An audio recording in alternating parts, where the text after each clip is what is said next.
To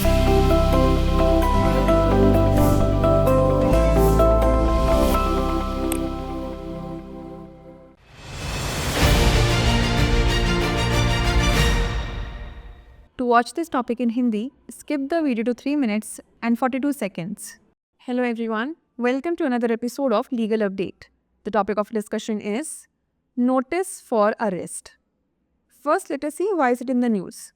Recently in Satyendra Kumar Antal vs CBI case, the Supreme Court has ruled that police cannot issue notices to accused or suspects for appearance under Section 41A of the Code of Criminal Procedure, now Section 35 of the Bharatiya Nagrik Suraksha Sanhita, via WhatsApp or other electronic methods.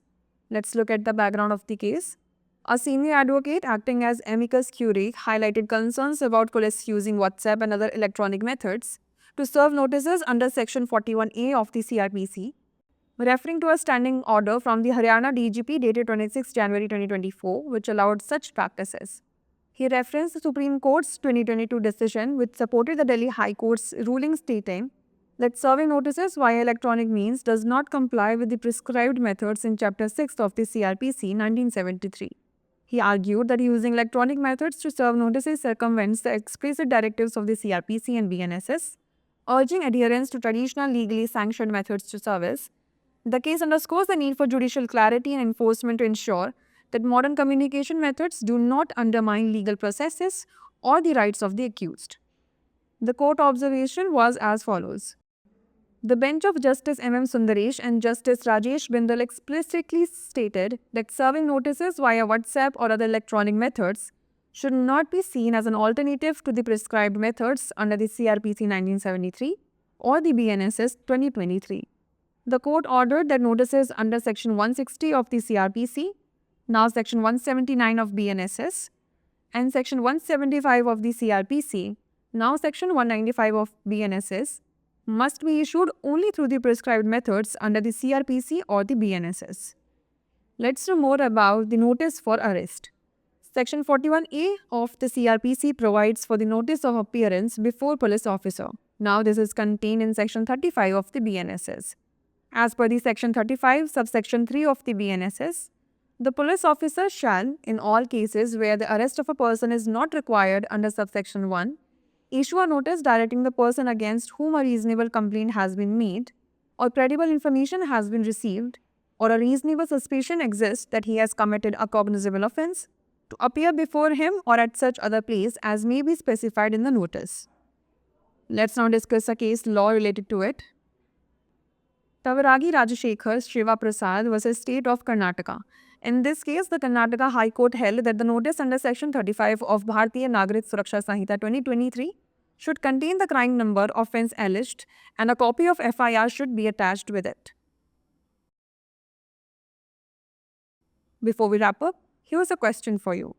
What should the notice issued under Section 35, subsection 3 of the BNSS specify? The time and place of arrest, the place and time of appearance, the punishment for non-compliance, or the details of the complaint? Send the answer to this question in the comment section.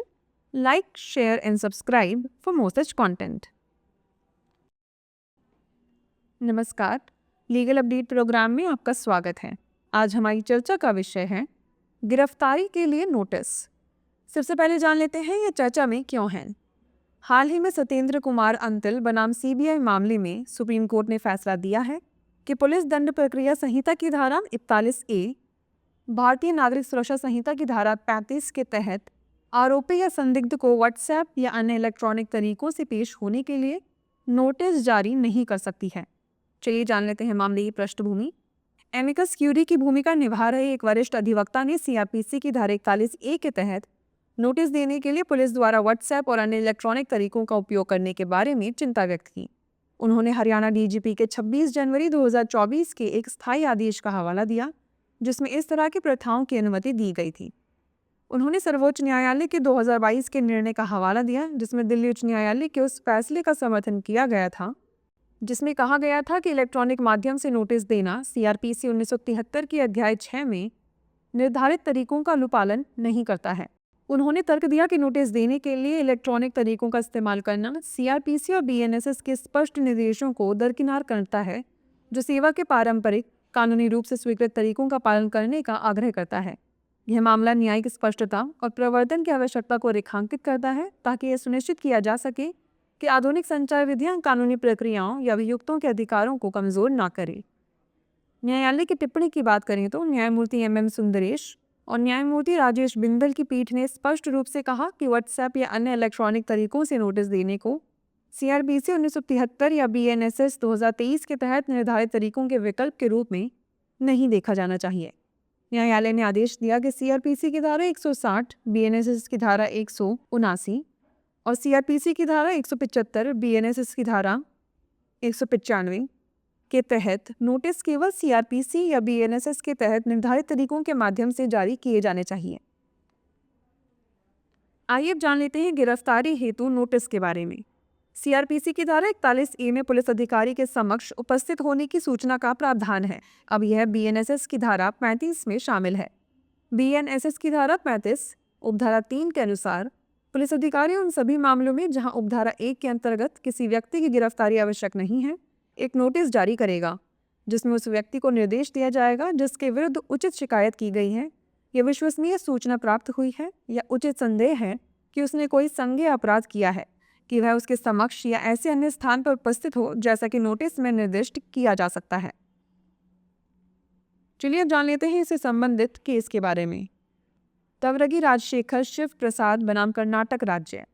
इस मामले में कर्नाटक उच्च न्यायालय ने माना कि भारतीय नागरिक सुरक्षा संहिता 2023 की धारा 35 के तहत नोटिस में अपराध संख्या कथित अपराध शामिल होना चाहिए और इसके साथ एफआईआर की एक प्रति संलग्न की जानी चाहिए। आइए अब नोट कर लेते हैं अभ्यास प्रश्न। बीएनएसएस की धारा 35 उपधारा 3 के तहत जारी नोटिस में क्या निर्दिष्ट होना चाहिए? गिरफ्तारी का समय और स्थान, उपस्थिति का स्थान और समय, अनुपालन न करने पर सजा या शिकायत का विवरण। इसका उत्तर हमें कमेंट सेक्शन में ज़रूर भेजिएगा।